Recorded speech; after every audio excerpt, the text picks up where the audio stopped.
the hidden risks in DeFi with agent-based modeling. Welcome him. Warm welcome. Awesome. Thank you so much. My name is Jakub. I'm a co-founder and a data scientist at Twyne.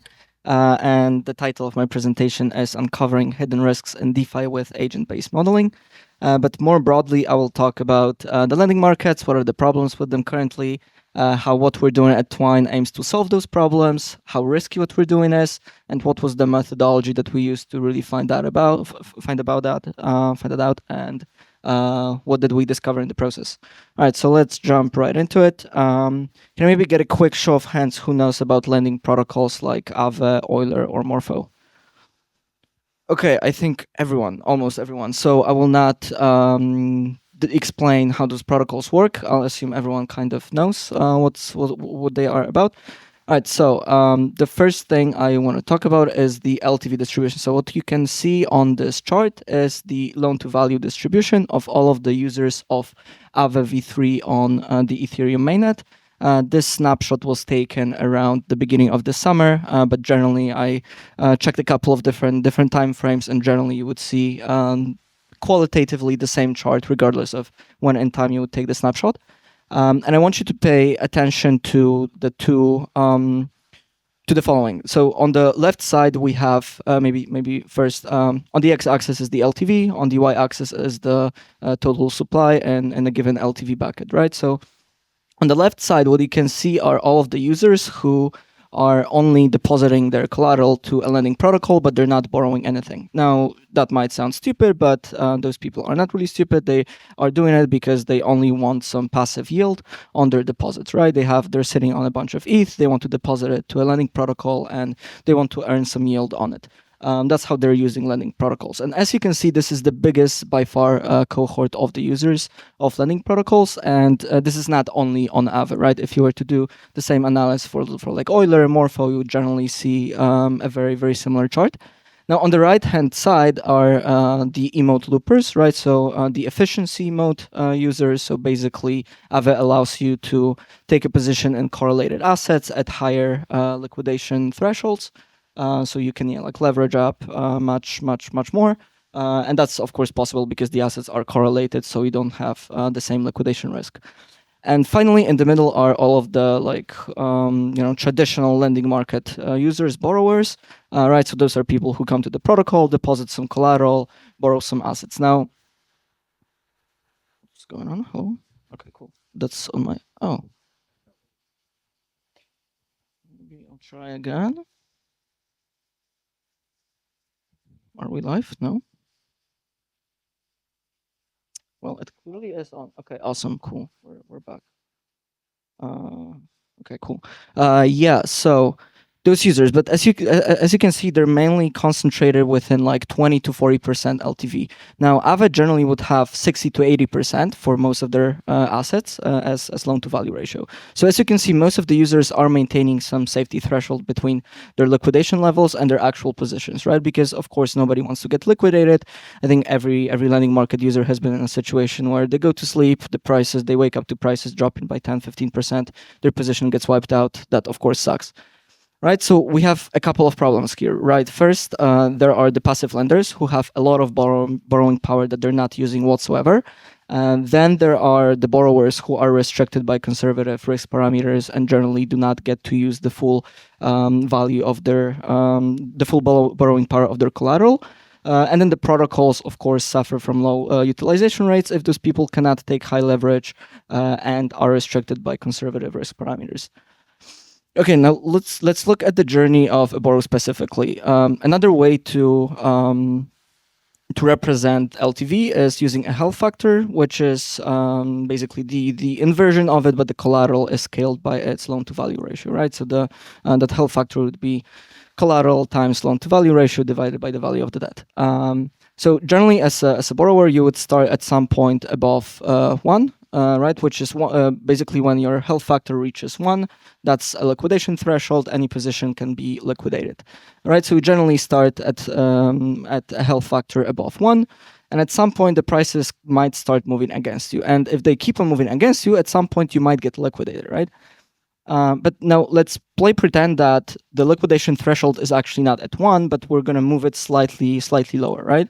And we let the position evolve over time, and let's see what happens. So two things can happen, right? Either the prices can keep on moving against you, in which case you would still get liquidated at that lower liquidation threshold, or the prices can mean revert, in which case the position becomes healthy again at some point in time. Okay, so that's kind of the intuition we had around the journey of the borrowers on the protocol. But now we looked at the actual data. So what you can see on this chart are the AVA liquidations, all of the AVA liquidations, I think until like end of last year, on AVA v3 as well. And on the x-axis, you have hours after a liquidation event took place. On the y-axis, the health factor. So basically, the first timestamp is the moment at which a position got liquidated. Now, every line represents different borrowers' health factor over time if we pretend that they didn't actually get liquidated, right?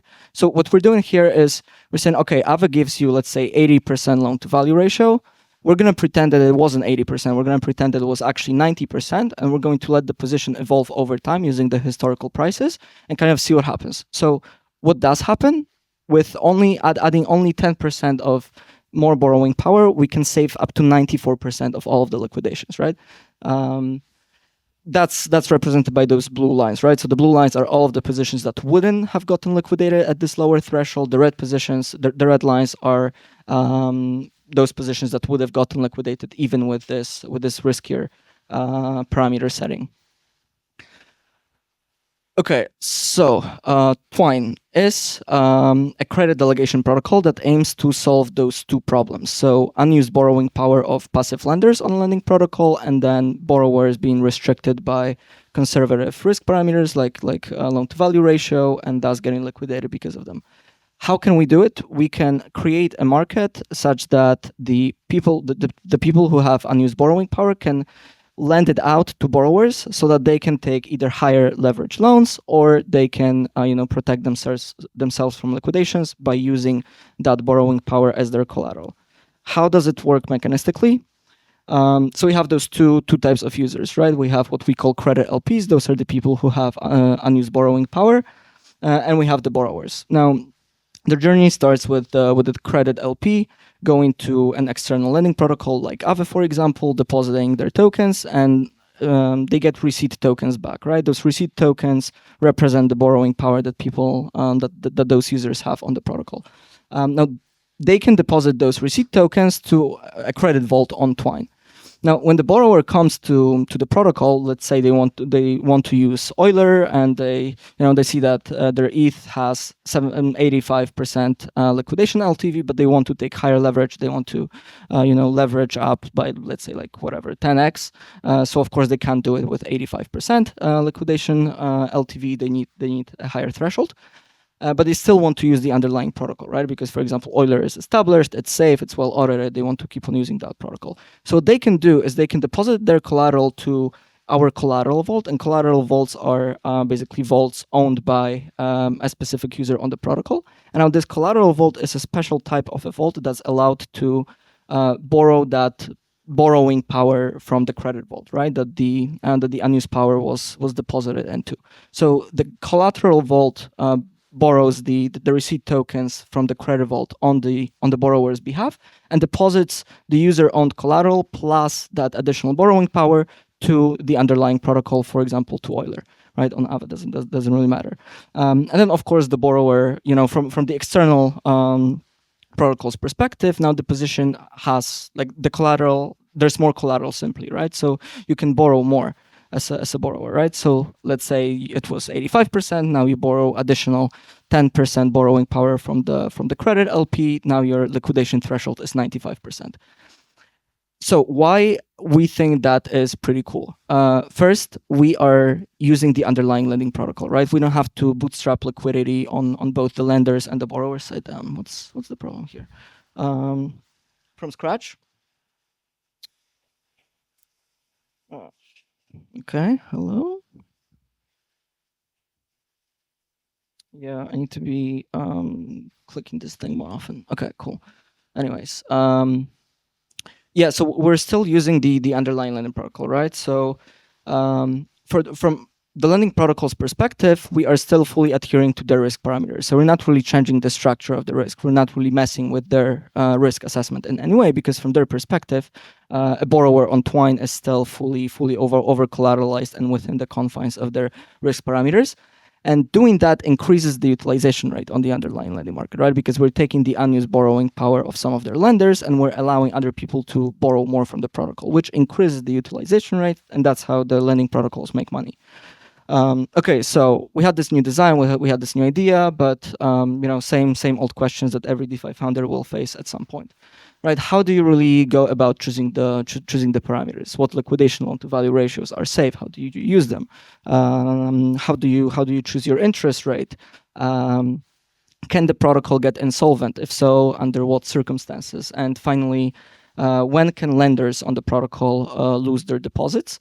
And this is this last question is what I wanted to focus on during this talk. Okay, so how did we go about measuring that? So we had three different distinct ways of really going about this. First was the theory, right? So at this step, we want to develop a really deep understanding of the mechanics of the protocol. We want to identify all of the different variables, of all the different parameters, how they interact with one another, and hopefully at the end of that exercise, develop an analytical framework that's allows us to measure that exact problem that we're tackling.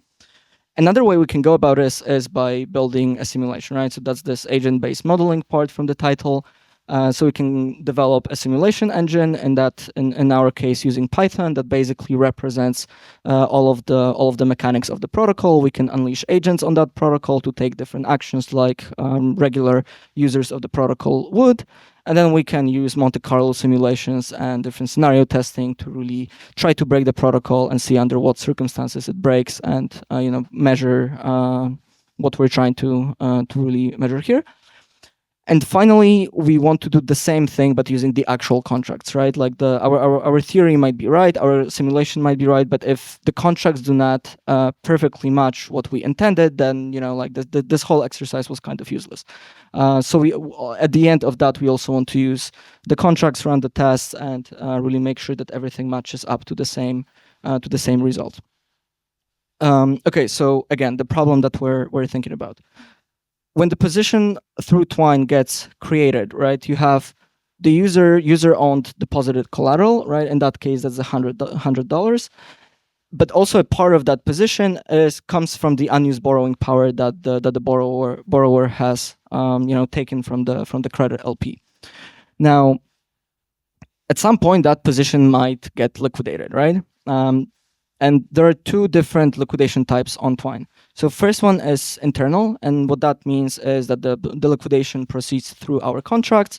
In that case, we simply do our post-liquidation accounting, and there's simply no way for the credit LPs to lose their assets in native terms, of course, right? Like in dollars, it might be something, it might be a completely different story, but in native asset terms. But the position might also get liquidated on the underlying lending protocol, right? And in that case, our CLPs might be in trouble. There might be scenarios in which they lose money. Now the question is, how much do they lose, under what circumstances? Okay, so first the theory. So after studying the problem, we analyzed that. We found out that those CLP losses basically depend on a couple of factors, some of which are internal to our protocol and some of which are external. The internal ones are the safety buffer and the maximum liquidation LTV that we allow the users to take. The safety buffer is basically like a distance between when the liquidation can be performed on Twyne versus on the underlying lending protocol. Then there's the liquidation LTV chosen by the user, right? So they can basically, when they establish their lending position, they can choose anything between the underlying lending protocols LTV and the maximum allowed by Twyne. And finally, there are the external parameters. There's the liquidation LTV that they choose for a given asset, and there are closing factor and the liquidation incentive realized by the liquidation. Now, those last two are the most important because for us, the first protocol we integrated was Euler. Now, some protocols have static closing factor and liquidation incentive. Aave is an example of such a protocol, and in that case, you know beforehand what those values will be, right? So you can kind of design your risk management around those numbers. But for example, in case of Euler that we integrated with at first, they run the Dutch auctions, so you simply have no way of knowing, right? Because every liquidation that happens can happen with a different configuration of those two parameters. Okay, and after this entire analysis, we came up with a formula. I'm not gonna really go through it because it looks ugly. Well, maybe not ugly, but probably difficult to explain in words. But anyways, that's the formula we have. Okay, so we can plot that CLP credit liquidity providers losses as a function of this liquidation incentive and closing factor, and this is what we get. So on the x-axis are the liquidation incentives. On the y-axis are the closing factors. The blue parts represent regions where CLPs don't lose any money. The red ones represent when they lose most money. Right? You have the legend on the right side. The dashed line represents what we call a theoretical CLP loss frontier. So basically, everything to the left of that dashed line is a region in which CLPs do not lose any funds, and everything to the right is where they might lose some. Right? And as you can see, there are two charts, and the distinction between those two charts is that this risk surface looks completely different in two different regimes, and those two regimes are when the rho parameter is less than the safety beta or greater than the safety beta. Now, what is rho? The rho is basically the ratio between the user chosen liquidation LTV and the max allowed by the protocol, right? So let's say we allow the maximum of 95, but the user can choose anything between, let's say, 85 and 95, right? So this rho would denote that fraction. So as you can see in this latter case, which is probably more likely to occur, the CLPs are likely to lose some money, which of course sucks. Okay, now the other mode of cognition we have here, right, is the simulation engine. So in our case, we used Python to implement an agent-based model that represents how the protocol behaves. And in our case, this the simulation engine is composed of 4 different modules. So first we have the Twyne state machine. That's basically a module that represents how all of the different interactions on the protocol impact how different state transitions occur in the protocol as users interact with it.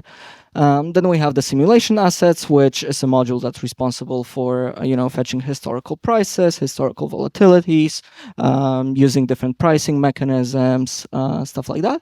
And then finally, we have an AMM module that allows us to simulate swaps. And I'm not really going to go into details of why this is important, but the liquidity on AMMs is absolutely crucial for understanding the risk of lending markets. So we're trying to do it in as realistic way as possible. That's why we have this module developed. And finally, there's a simulation manager that kind of ingests all of those different modules and allows us to really perform the different simulations, different scenarios, run Monte Carlo, parallelize the entire thing, etc., etc. Okay, so we have the simulation engine, we run it, and at the end of it, we of course measure the CLP losses.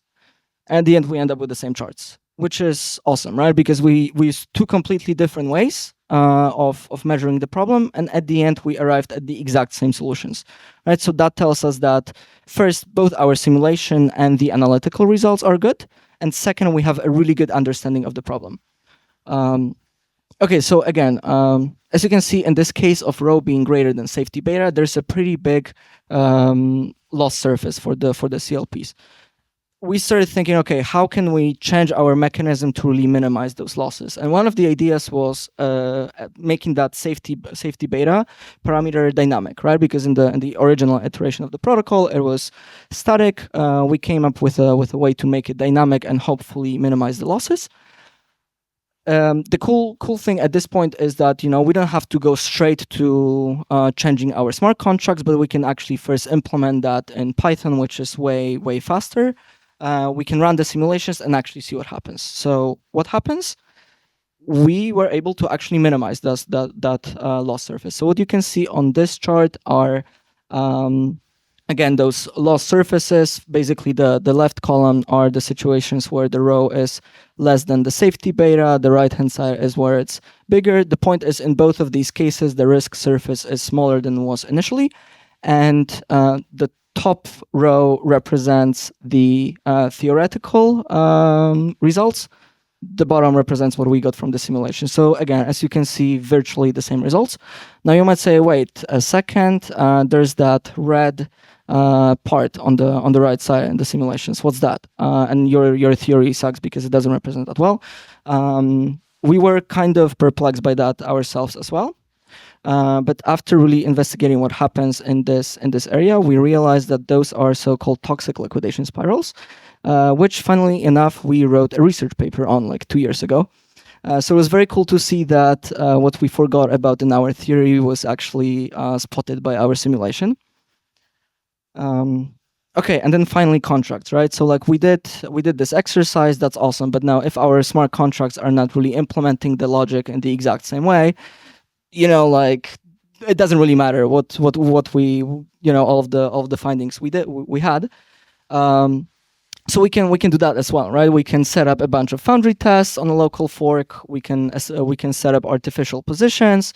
We can nuke the prices and liquidate people at different and varying closing factor and liquidation incentive pairs, and actually liquidate them through Euler contracts, right? Which is pretty important, right? Because in our case, we are integrating with Euler first, and yeah, those are like not only our contracts are the dependency, but also the external contracts. So we were able to measure that with the use of Foundry and some tests, and at the end we got the exact same results as both our theory predicted and the simulations gave us. So that's awesome, right? Because our theory, our simulations, and our contracts match perfectly. So that makes us think we have a pretty good grasp of how this problem really looks like. Okay, but so what, right? Like, why did we go through all of this trouble? We have so we developed the theory, right? And then we use those two different ways to really confirm that our theory is correct. Now we can go back in time and look at all of the historical liquidations that have happened, and we can assume the worst case scenario, right? Like, what if all of those users that got liquidated were actually using our protocol with the riskiest settings possible, and all of them got liquidated on the external lending protocol? What happens? How much money do our CLPs lose? Well, this is what that chart on the left side represents. So on the x-axis, you have the CLP loss and percentage terms, and on the y-axis you have the frequency. As you can see, the biggest by far bucket is at like minimal CLP losses, which is cool. But you can say, well, but the tail is pretty huge, right? Like you have some liquidations that lead to like even 40-50% CLP losses. So that must suck for those CLPs. Well, not really, because if you actually scale that by the dollar value of those positions, turns out that all of those outliers were basically DAS positions that the liquidators didn't really bother liquidating because probably the gas was too high at that point. Okay, so if you actually run the numbers, the expected CLP loss from all of these liquidations was 0.1%, which is quite amazing, right? Because you can shift the risk, you can shift the liquidation threshold by even 10%, and as a person who's underwriting those loans, you would only expect to lose on average 0.1%. That's pretty remarkable, because if you flip that finding, if you're earning as a CLP, if you're earning at least 0.1% in interest from those activities, you should be making money, right? It should be profitable for you to do it. But okay, we can go even further, and now we can ask, okay, like what would the expected CLP losses be at different liquidation thresholds, right? Because this is the parameter that we have control over. And of course, we want to give users maximum liquidation LTV possible, but that comes with certain risks. What those risks are, we can plot it, and that's what you get on the right hand side. Right, so on the x-axis you have the maximum liquidation LTV. On the y-axis you have the weighted CLP loss, and as you can see, this line is pretty much flat until a certain point, and after that inflection point, it starts growing exponentially. So yeah, this chart pretty much informed how we went about setting our risk parameters. This inflection point, if you will, was around 95%. We went a bit more conservative, so chose 94% for our initial parameter. Yeah, I think that's it. Thank you so much. We are live. We just launched 2 days ago, so we're pretty new on the Ethereum mainnet. If you wanna check us out, that'll be awesome. Yeah, and thank you so much. I think we might have some time for questions, maybe.